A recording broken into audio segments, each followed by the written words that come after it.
Hi hello नमस्कार, कसे आहात तुम्ही सगळे? तर IKEAमधून काही अशा गोष्टी घेऊन आलेली आहे की त्या तिथे वेगळ्या गोष्टीसाठी ठेवल्या होत्या, पण त्याचा जो पर्पज आहे तो मी चेंज केलेला आहे आणि इतक्या युजफुल अशा त्या वस्तू आहेत की आपण ह्या अशा पद्धतीने वापरल्या ना, तर आपल्या घरामध्ये म्हणजे आपल्या ज्या काही गोष्टी अशा आहेत की ज्या आपल्याला डेली लागतात, अशा गोष्टींसाठी त्या वस्तू आपण यूज करू शकतो. तर IKEAमधल्या ह्या वस्तू ज्या आहेत ना, ह्या सगळ्या होम डेकोरेशनसाठी यूज होतात, पण त्याचा एकदम पर्टिक्युलर असा यूज मी आज तुमच्यासोबत शेअर करते. तर बघा, हे जे माझं मातीचं भांडं आहे ना, म्हणजे आपण म्हणतो मातीच्या भांड्यांमध्ये जेवण खूप छान लागतं, पण त्याला तेवढं मेंटेन देखील करायला लागतं. तर असं वाटतं की आपली स्टीलची भांडी परवडली, पण ह्या भांड्यांमध्ये जेव्हा जेवण वगैरे बनवते ना, इतकं छान होतं, टेस्टी होतं. तर ती जी भांडी आहेत ना, ही व्यवस्थित गरम पाण्यामध्ये थोडंसं मीठ टाकून, लिंबू टाकून व्यवस्थित जरी धुवून घेतले ना, तरी ठेवताना ते पुसून ठेवायला लागतात. तर त्याला हा जो यूज अँड थ्रोचा जो कपडा आहे ना, तोच घेते मी पुसायला. कारण इकडे तिकडे कुठे वास नको लागायला आणि जर तेलकट काही राहिलं असेल ना, तर ते व्यवस्थित निघून जातं.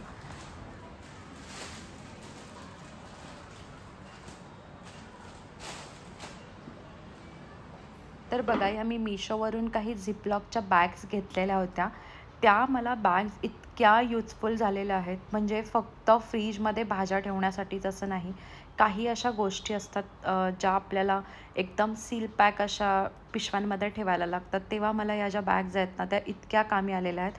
आता काही पापड, तर पापड आपल्याला एकदम एअरटाईट अशा डब्यांमध्ये ठेवायचे असतात आणि कधीतरी काय होतं, कधी काही एक्स्ट्रा पापड असतात की जे आपण सॉर्ट करून ठेवतो. तर ह्या ज्या बॅग आहेत ना, ह्या मला परफेक्ट वाटतात. आता हे काही पापड होते आणि माझा हा जो स्टीलचा डबा आहे ना, याच्यामध्ये मी जनरली पापड स्टोअर करते. पण स्टीलच्या डब्यामध्ये एअरटाईट नसतात, त्याच्यामुळे हवाबंद अशा डब्यांमध्ये ठेवायचं असेल तर ह्या अशा ज्या झिपलॉकच्या ज्या बॅग आहेत ना, ह्या एकदम परफेक्ट सोल्युशन आहेत. तर मी काय करते, मला सॉर्ट करून ठेवायला आवडतात सगळ्या ज्या गोष्टी आहेत, म्हणजे पापड मी कधी मिक्स करून ठेवत नाही. तर हे मी अशा पद्धतीने या झिपलॉक्सच्या बॅगमध्ये ठेवून देते. तर बघा, इतकी स्वस्त वस्तू पण आपल्याला किती कामाला येते. तर ह्या अशा बॅग्स आहेत तर मी ह्या डब्यामध्ये ठेवून दिलेल्या आहेत, म्हणजे कुठे इकडे तिकडे मिसप्लेस व्हायला नको. आणि ह्या मी आहेत ना, जेव्हा म्हणजे यूज करते ना, त्याच्यानंतर लगेचच मी या वॉश करून ठेवते. तर आता ह्या ज्या पॅकेट्स आहेत हे मी डायरेक्टली डब्यामध्ये ठेवले तरी माझ्या पापडांना काही होणार नाही, जसे आहेत तसे राहतील. आणि किती पण महिने जरी असे ठेवले तरी पण पापडांना जाळे वगैरे काही लागणार नाही.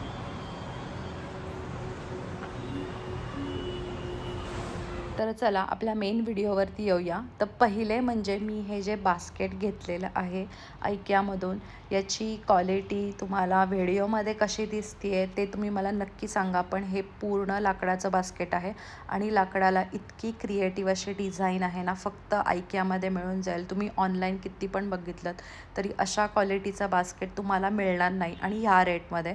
तर हे जे बास्केट आहे मी हे 450 रुपीजला घेतलेलं आहे आणि याच्यामधले काही 2-3 पीसेसच तिथे राहिल्या होत्या.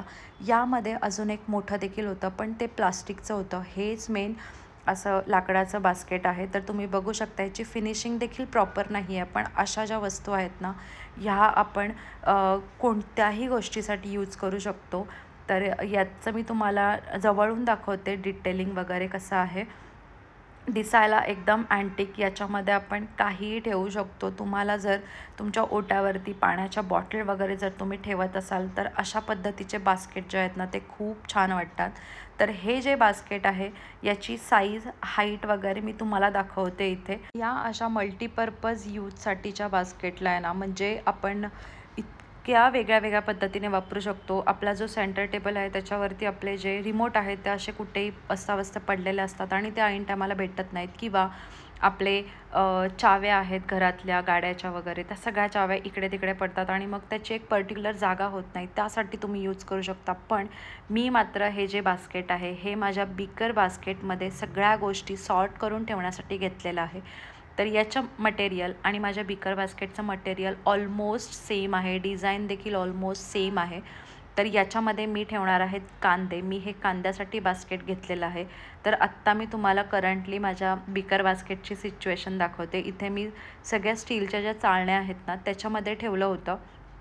पण मला आता हे सगळं चेंज करून घ्यायचं आहे आणि मी आता ह्या बिकर बास्केटमध्ये कांदे वगैरे व्यवस्थित राहण्यासाठी हे बास्केट घेतलेलं आहे. तर इथे मी प्लास्टिकचं देखील बास्केट घेऊ शकले असते, पण कांदे वगैरे आहेत ना हे प्लास्टिकच्या बास्केटमध्ये खराब होऊ शकतात. त्याच्यामुळे मी आहे ना जास्त रिस्क नाही घेतली. तर याच्यामध्ये एक 2 ते 2.5 किलो कांदे बसतात. तर ह्या अशा बास्केटमध्ये आहे ना तुम्ही कांदा, बटाटा वगैरे सगळं काही स्टोअर करू शकता. आणि असे जे बास्केट आहेत ना हे ओट्यावरती जर ठेवले तरी देखील हे दिसायला खूप छान असे दिसतात. आणि लाकडाचं आहे बास्केट, त्याच्यामुळे कांदा, बटाटा खराब व्हायचे खूप कमी चान्सेस असतात. तर हे बघा ओट्यावरती ठेवून दाखवते. खूप छान आणि एकदम वेगळा असा लुक येतो या बास्केटनी. तर मी मागच्या वर्षी होम सेंटरमधून हे ब्युटिफुल होमचं गार्लिकचं जो डबा आहे तो देखील घेतला होता. तर याची जी लीड आहे ती अनफॉर्च्युनेटली फुटलेली आहे. पण हा डबा जो आहे तो जसाच्या तसा आहे. तर त्याच्यामध्येच मी माझे जे लसूण आहे तो स्टोअर करते. तर ह्याला आहे ना असे छोटे छोटे होल आहेत की ज्याच्यामुळे हवा पास होते. आणि हे मला ऑफरमध्ये मिळालं होतं, त्याच्यामुळे मी घेतलं होतं. आणि याच्यावरची जी प्रिंट आहे ती तुम्हाला माहितीच आहे. याच्यामध्ये माझ्याकडे चहा साखरेचे देखील डबे आहेत. तर त्याच्यामुळेच मी हे घेतलं होतं. तर याचं जे सिरामिक आहे ना ते खरंच खूप छान आहे. तर याच्यामध्ये एक पाव किलो लसूण बसतो. म्हणजे मला जितका लागतो तेवढ्या प्रमाणामध्ये लसूण याच्यामध्ये बसतो.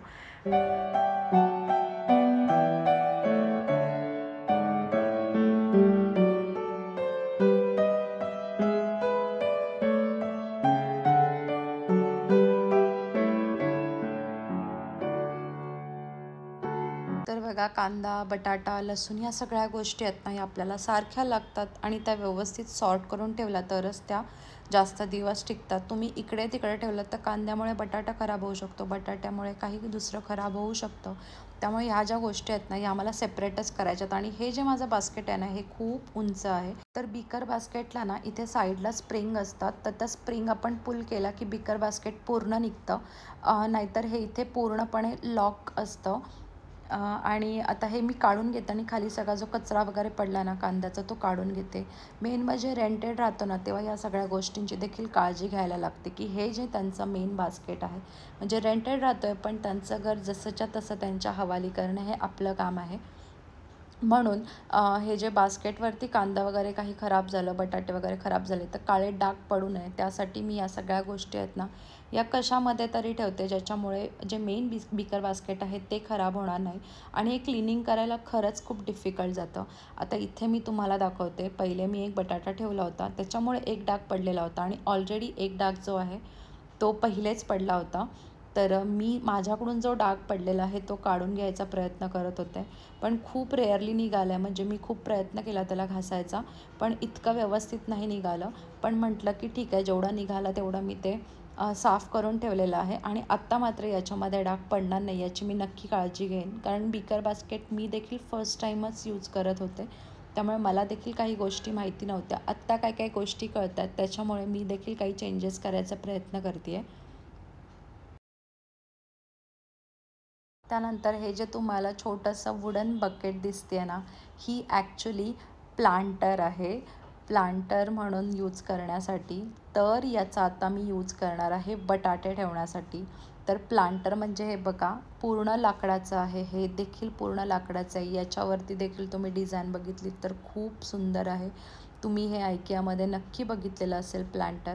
याला खाली एक प्लास्टिकची छोटीशी दिलेली आहे, म्हणजे ज्याच्यामुळे जर आपण रिअल प्लांटर ठेवलं पाणी वगैरे टाकून मेन बास्केट जे आहे ते खराब नको व्हायला त्यासाठी. तर आत्ता मी या बास्केटचा यूज इथे करणार आहे, तो म्हणजे बटाटे ठेवण्यासाठी. तर बघा दिसायला तर खूप छान आहेत आणि मेन म्हणजे याच्यामध्ये बटाटा बिलकुल खराब होणार नाहीत कारण हे पूर्ण जाळीदार आहे. कांद्याचं बास्केट देखील पूर्ण जाळीदार आहे आणि हे देखील, त्याच्यामुळे हवा व्यवस्थित राहणार आहे आणि माझे बटाटे जे आहेत ना ते व्यवस्थित याच्यामध्ये राहणार आहेत. 1-1.5 किलो असे याच्यामध्ये बटाटे बसत आहेत. तर मी तुम्हाला दाखवते.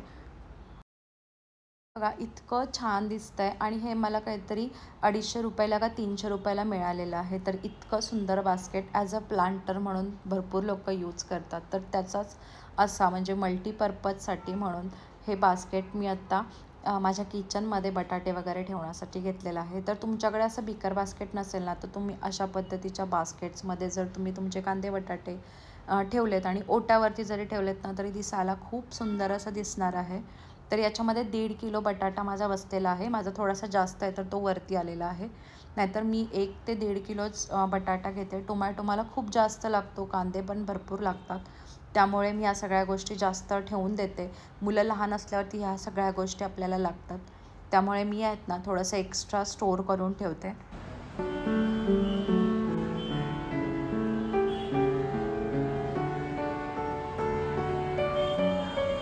बघा एवढ्या सगळ्या गोष्टी ठेवून पण बिकर बास्केटमध्ये अजून थोडीशी जागा आहे. म्हणजे याच्यामध्ये अजून एखादा बास्केट बसू शकतं आणि त्याच्यामध्ये मी काही ठेवू शकते, अशा पद्धतीची जागा राहिलेली आहे. तर बघा जागेचा व्यवस्थित असा वापर आपण अशा पद्धतीनेच करू शकतो. चला या बिकर बास्केटचा सगळा माझा जो प्रश्न आहे तो मिटून गेलेला आहे आणि दिसायला देखील छान दिसतंय आणि बिकर बास्केट देखील माझं आता काही खराब होणार नाही.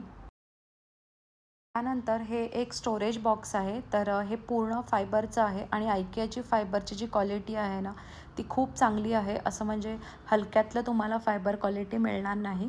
तर हे जे बॉक्स आहे ना याच्यासोबत सेपरेट अशा लीड मिळतात. म्हणजे बॉक्सची प्राईस वेगळी आणि लीडची प्राईस वेगळी, कारण याच्यामध्ये 2 टाईपच्या लीड IKEAमध्ये मिळतात.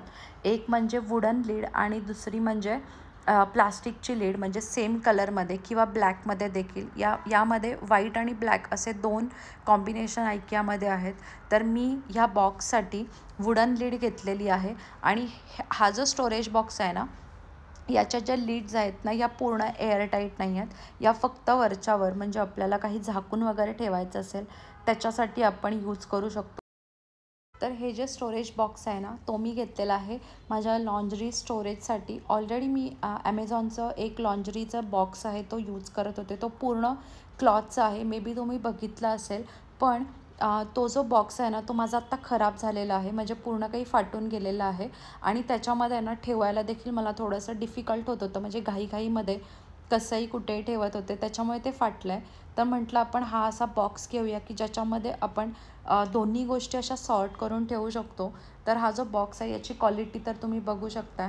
हा आपण कुठेही ठेवला तरी दिसायला सुंदर दिसणारच आहे.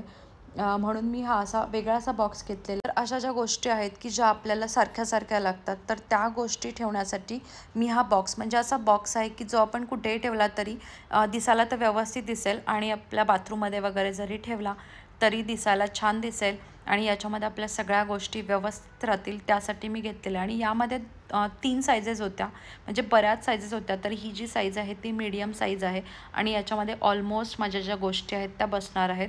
ब्रा आणि पॅन्टीसाठी सेपरेटली देखील घेऊ शकतो, ज्या आपण एक बाजूला एक ठेवू शकतो.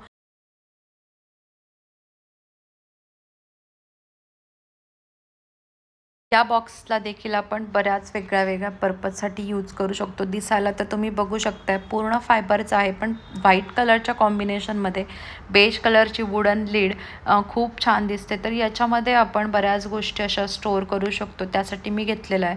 म्हणजे लॉन्ड्रीसाठी नाही, पण दुसऱ्या कोणत्याही गोष्टीला जर मला वाटलं तर मी घेऊ शकते. साईड टेबलच्या इथे आपल्याला आपले ACचे रिमोट किंवा कोणत्याही अशा गोष्टी आहेत छोट्या त्या देखील ठेवायला आपण हा बॉक्स घेऊ शकतो. दिसायला तर सुंदर दिसेलच. बेड साईड टेबलला एक असा होम डेकोरेशनचा लुक येईल आणि आपल्या ज्या वस्तू आहेत त्या देखील आपल्या ऑर्गनाइज्ड राहतील. त्यासाठी असे जे बॉक्सेस आहेत ना ह्याच्यामध्ये जर इन्व्हेस्ट केलं ना तर घर देखील आपलं पूर्ण सुंदर दिसून जातं आणि वस्तू देखील व्यवस्थित ऑर्गनाइज्ड होतात.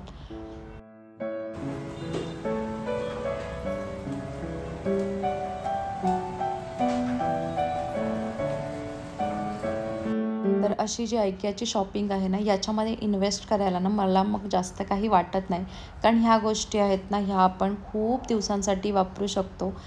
त्यामुळे मग मी हे जे असे स्टोरेज बॉक्सेस आहेत किंवा हे जे बास्केट्स आहेत हे मी घेऊन आलेली आहे. तर चला म्हटलं पुढच्या पण काही गोष्टी ज्या आहेत त्या म्हटलं शेअर कराव्या. तर हे बघा हे अशा गिफ्टिंगमध्ये मिळाल्या होत्या 2 बरण्यात. काचेच्याच आहेत, पण याचं जे लीड आहे ना ते एकदम बारीक आहे. फायबरचं लीड आहे आणि एकदम पातळ आहे, त्याच्यामुळे हे कधीही ब्रेक होऊ शकतं. तर म्हटलं जाऊ दे, ठेवून काय करायचं, म्हटलं चला वापरायला घेऊया. तर आता याच्यामध्ये मी मटण मसाला, म्हणजे मसाल्यांसाठीच ठेवायचा विचार केला होता. तर मी मागच्या वेळेस देखील तुमच्यासोबत शेअर केलं की मी मसाले कसे स्टोअर करते आणि कशा पद्धतीने त्याचं जे लेबलिंग आहे ते करते. पण आज आहे ना, मी तुम्हाला अजून वेगळी पद्धत देखील दाखवते. तर काही लोकांना ना लेबल्स असे वरती नको वाटतात, छान बरण्या असतात तर त्या जशा आहेत तशा असाव्या असं वाटतं. त्यांच्यासाठी ही टिप आहे. तर आपल्याला काही वेगळा खर्च करायचा नाही आहे. मी एकदम इझी असं तुम्हाला लेबलिंगचे एक नवीन आयडिया दाखवते. तर मी इथे आहेत ना, मटन मसाला सोबतच आपल्याला कधीतरी काही मसाल्यांची एक्सपायरी देखील महत्त्वाची असते. त्यासाठी इथे मी एक्सपायरी डेटचा देखील टॅग कट करून घेतलेला आहे आणि मटन मसालाचा देखील. तर लेबल्स ज्यांना वरती आवडत नाहीत ना, त्यांनी अशा पद्धतीने खाली देखील लेबलिंग जर केलं तरी देखील आपलं लेबल्स राहतात आणि बर्नीला आहे ना असं काही खराब दिसत नाही. तर लेबल तर आपण पॅकेटचंच घेतलेलं आहे आणि सोबत मी खाली त्याची एक्सपायरी देखील मेन्शन करते. कारण हे जे मसाले आहेत ते आपल्याला बऱ्याच वेळेस म्हणजे खूप दिवस राहून जातात आणि मग लक्षात येत नाही एक्सपायरी. त्यासाठी मला मटन मसाला, मी फक्त मटन मसाला वापरते सगळ्या भाज्यांसाठी, त्याच्यामुळे माझं लगेच संपतो. त्याच्यामुळे मी जनरली एक्सपायरी डेट ठेवत नाही. पण यावेळेस म्हटलं तुमच्यासोबत व्हिडिओ शेअर करायची होती म्हणून म्हटलं शेअर करावं. आणि सोबतच मी आत्ता परवा डीमार्टला गेली होती, तर तिथे मला या वेगळ्या वेगळ्या आता कप दिसले. कॉफीचे म्हणा किंवा चहासाठी पण वापरू शकतो. साईज तुम्हाला इथे दिसते आहे. तर म्हटलं इथे शेवटी कॉफी बनवावी. नेहमी मी चहा बनवते, तर म्हटलं आज आपण कॉफी बनवावी. आणि अजून एक गोष्ट सांगायची राहिली ती म्हणजे हा जो फ्रॉथर मेकर आहे तो मी डीमार्टमधून घेतलेला आहे. आत्ता नवीन डीमार्टमध्ये मी बघितला. जनरली हा 100 रुपयाला आयकियामध्ये मिळतो. पण हा जो फ्रॉथर आहे हा मी आत्ता डीमार्टमधून 70 रुपयाला घेतलेला आहे. असं जर आपण इकडे तिकडे लक्ष दिलं ना तर आपले थोडेफार तरी पैसे वाचतात. तर हा फ्रॉथर मी आत्ता फ्रॉथर मेकर डीमार्टमधून घेतलेला आहे. खूप छान अशी माझी कॉफी झालेली आहे. जनरली मी कॉफी लवर नाही आहे, पण कधीतरी पियावं असं वाटलं होतं म्हणून साखर टाकून थोडंसं पाणी टाकलं आहे आणि फ्रॉथर बघा किती छान आलेलं आहे. मी तुम्हाला दाखवते वरून. खूप म्हणजे एक 2 मिनटामध्ये फक्त फिरवलं आहे आणि मस्त असा कॉफीला हा फेस आलेला आहे. तर हा युनिक पर्पज तुम्हाला कसा वाटला वस्तूंचा मला नक्की कमेंट करून सांगा. तर चला भेटूया अजून एका नवीन व्हिडिओमध्ये. तोपर्यंत तुमची काळजी घ्या. Take care and bye.